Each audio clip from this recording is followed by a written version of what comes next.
There's a common assumption that most people have about pets, that they've always been part of human life, that dogs, cats, and other animals have always lived alongside of us, kind of as companions. But that's not really how it started. For most of human history, animals weren't companions. They were tools. They had jobs. They served a purpose. And the idea of animals living alongside of us inside homes, sleeping on couches, being treated like family is actually really recent. Because pets did not begin as companions. They began as survival partners. So take dogs, for example. Dogs are often considered humanity's oldest companions, but dogs obviously didn't start as dogs. They started as wolves. Thousands of years ago, wolves began hanging around human camps, not because humans invited them, far from that, but because of an opportunity. Humans left food scraps behind, and wolves realized that scavenging was a lot easier than hunting. But something really interesting happened, kind of over time. The wolves that were, let's say, less aggressive they were able to stay closer to people, and those wolves, they kind of had an advantage. They got access to food. They faced fewer threats, and slowly over generations, these calmer wolves began to change. But at the same time, humans began to notice something as well. These animals could be useful. They could help with hunting. They could alert people to danger. They could track movement. So the relationship developed naturally. Not through control, but through kind of a mutual benefit. And eventually, those wolves became something new. Dogs. Not fully wild, not fully controlled, but something kind of in between. Now, cats followed a completely different path, obviously, because unlike dogs, cats weren't really domesticated in the same way. They inserted themselves into human life. They're cats. So about 9,000 years ago, as agriculture developed, humans began storing grain, and stored grain attracted rodents, which created a new problem. But it also created an opportunity for cats.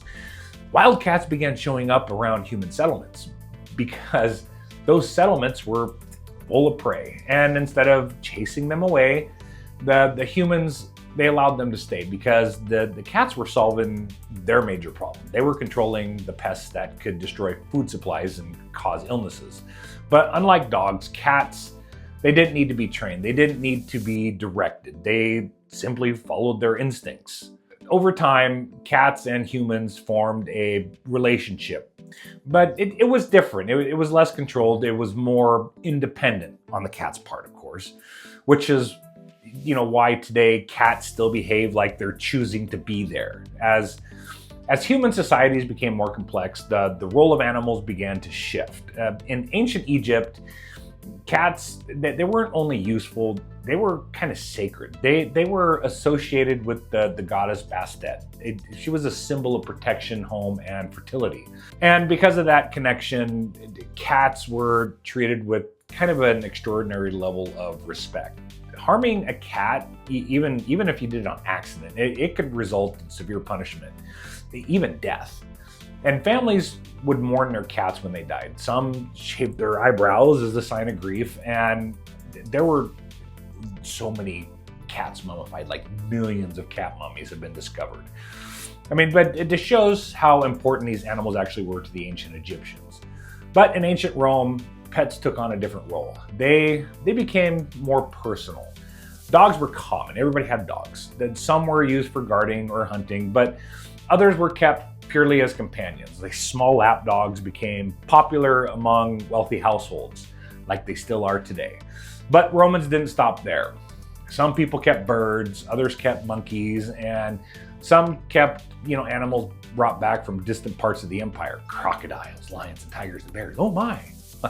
These animals often became symbols of status as well. So if you had something rare, it showed that you had access to wealth and trade, which is something that shows up again later on in history. So in the Victorian era, keeping unusual pets became fashionable. Wealthy families collected animals that most people would never consider keeping. Monkeys, hedgehogs, raccoons, lizards, and other, strange exotic animals.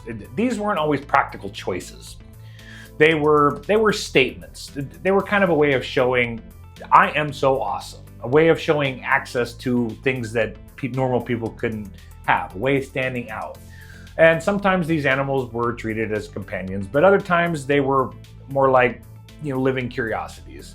But at the same time, animals were still being used as tools. I mean, dogs continued to play important roles in human survival. They herded livestock, they guarded homes, and they also helped with hunting.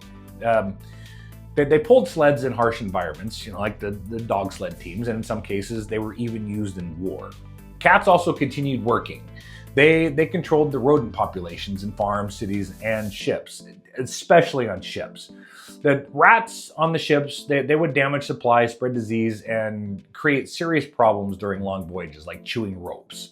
So in many ways, cats were one of the earliest forms of pest control, and a natural form of pest control. I mean, even today, that instinct has not disappeared. But something began to change over time. As societies modernized and survival became less dependent on animals, the relationship shifted. Animals were no longer just tools. They became companions. Science helps explain part of this shift as well. I mean, when humans interacted with animals, the brain releases oxytocin, which is a hormone associated with bonding. It's the same chemical involved in relationships between parents and children. And interestingly enough, this response it's not one-sided. Studies have shown that dogs also experience increases in oxytocin when they're interacting with their humans, which means this connection, it's not just cultural, it's biological. Over time, animals moved from fields and farms and into homes, into our hearts. So from working roles into emotional roles. And today, many people consider their pets to be part of their family. They celebrate birthdays, they buy toys, they adjust their lives around their pets. And in some cases, they even structure their routines around their pets' needs. I mean, which it would have been almost unthinkable hundreds of years ago. And that's really the pattern that you see when you look at the history of pets. I mean, what started as just survival, it turned into companionship. What started as just kind of a necessity came in a emotional connection. And what started as something just practical, it turned into something personal, because pets didn't begin as family. They slowly became family over time. Which then raises an interesting question. Did humans domesticate animals, or did animals just slowly change us by melting our hearts and making us love them?